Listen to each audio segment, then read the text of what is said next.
All right, welcome back, biology. Today we are starting a brand new chapter titled The Chemistry of Life.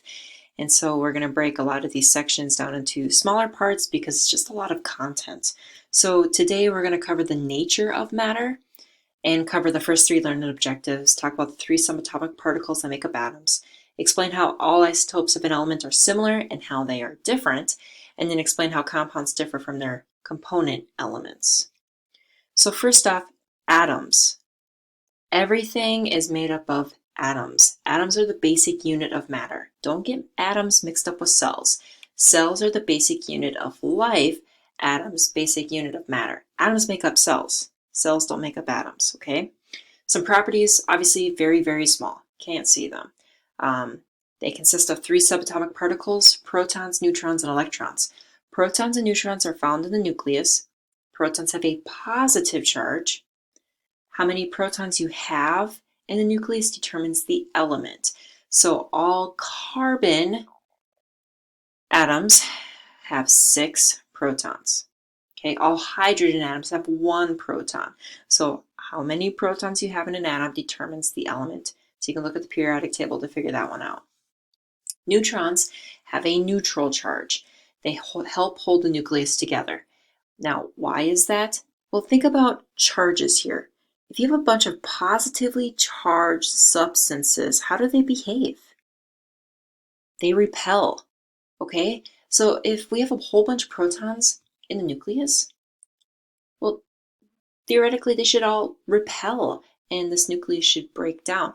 But the neutrons give it just enough space that this doesn't happen. So neutrons are kind of like glue that kind of hold the nucleus together. Now the third subatomic particle that we're going to cover is the electrons. Electrons are found outside of the nucleus. They have a negative charge. They orbit around the nucleus in various different patterns, and they are the ones responsible for chemical properties. So we'll talk more about that when we form bonds in the second part of this lecture. Now, elements by definition are a pure substance that consists entirely of one type of atom. We represent elements by 1 or 2 letter symbols, kind of like right here, calcium, Ca. Make sure that first letter is always capitalized, or maybe just a single letter, but it's always capitalized.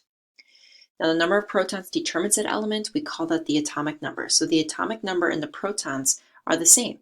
Carbon has 6 protons, its atomic number is 6. Hydrogen has 1 proton, its atomic number is 1. Nitrogen, I think, has 7 protons, its atomic number is 7. Oxygen has 8 protons, its atomic number is 8, and so on and so forth. Now, there are over 100 naturally occurring elements, but really only 6 are found in living things. 99% of the mass of living things is just from these 6. Carbon, oxygen, hydrogen, calcium, nitrogen, and phosphorus. Now, you may notice that I did not include calcium down here, okay? These are the 6 your book lists. Actually, I think I might have messed up here. But, oh no, I do have it. Which one did I add? Oh, sulfur. My bad. Okay, sulfur. So I've included these 5 and this last one here, but I did not include sulfur in the list. Your book doesn't list sulfur, but I think sulfur is really important because sulfur is found in basically all proteins. Okay, so really I think there's 7. Your book only lists 6, but I think there's 7. Now the remaining 1% of that 99% is made up of trace elements. And if you don't have, if you lack or have a deficiency in any one of these trace elements, it could lead to some problems. So like in plants, plants need calcium, and if they don't, they might get stunted, okay? Iron, when you have iron deficiency, they tend to turn yellow. So you can take a look at some of these symptoms here. My husband, whenever we go driving around, we just cruise, my husband also sprays fields, and he always looks at the fields that he sprays, but he says like, oh man, look at that. The beans are yellow, looks like they don't have a lot of iron or so forth. So I learn a lot from him just by colors of plants. Scurvy is a deficiency in vitamin C. Okay, and pirates, or sailors, I should say, not pirates, sailors, when you're out on a voyage for a long period of time, fruit rots and you're not getting your vitamin C, so you get some really ugly symptoms going on here: loss of teeth, sunken eyes, pale yellow skin. So yeah, let's fix that up, right? Rickets, deficiency in vitamin D. Pellagra is a deficiency in vitamin B3, also known as niacin. Pale skin, blistering of skin when exposed to sun, craving for red meat. To me, that kind of sounds like a vampire. All right, moving on. So the human body, just showing the breakdown of all the elements and some more macromolecules that we're going to cover in this chapter. All right, moving on to isotopes. So atoms of the same element that differ in the number of neutrons are isotopes. So that means they have the same number of protons, they have the same number of electrons, but their number of neutrons can vary. And so isotopes are identified by the mass number, which is your protons plus your neutrons. So for example, carbon can exist in 3 forms: carbon-12, carbon-13, and carbon-14. Notice that they have the same number of protons, okay, and the same number of electrons, these green little circles here. Where the hell is that one? I just swore. Sorry. It's missing one. This picture's incorrect. Dang it. Anyways, there's supposed to be another one floating around here. But if you add up the protons and the neutrons, you get 12. This is carbon-12. Protons plus neutrons is 13. Protons and neutrons, 14 in this case.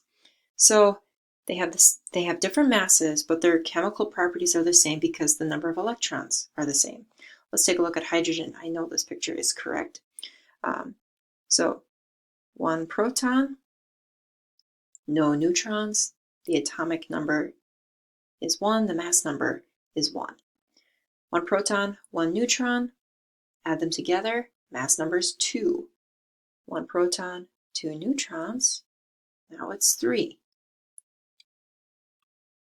So who cares about isotopes? Well, isotopes can carry some unique characteristics, like some are radioactive, which means they're unstable and they break down at a constant rate over time. And that constant rate is really important in dating rocks or fossils.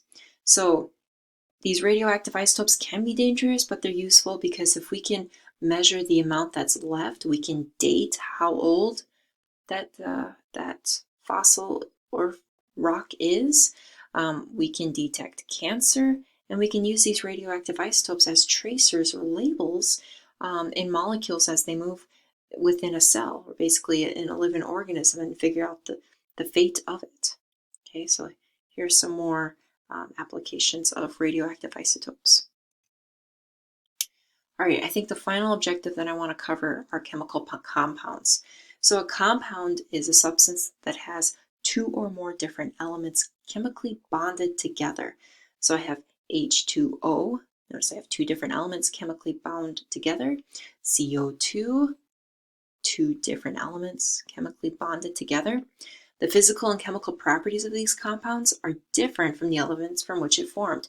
What that means is if I take a look at salt, NaCl, here's sodium by itself, a metal that's highly reactive, will react with air, will react with water. In fact, it actually ignites in the presence of water. Here's chlorine gas, this yellowish gas that is poisonous. But if you combine the 2 together in this kind of violent reaction, you get salt, known as sodium chloride, which is completely different than what it started with. It's a crystalline structure, it's a solid, it's not harmful to us. I mean, obviously high amounts, but you get my point, that the properties of it now are completely different from the elements that make up of it. Okay, so here I got a picture here. Which one of these is not a compound? All right, so O3, ozone, is not, because they're all made up of the same element. Nitrogen gas is not, because they're all made up of the same element. And I think that does it. So I'm going to stop right here, and we'll continue on tomorrow. In class, we'll have a short little assignment. We'll just kind of quickly review, but then we'll move on. So we talked about compounds, how they're made up of 2 or more different elements. We'll talk about isotopes and their uses. I feel like I'll spend some more time on this in class tomorrow. And elements, what is an element? And then finally, the subatomic particles that make up atoms.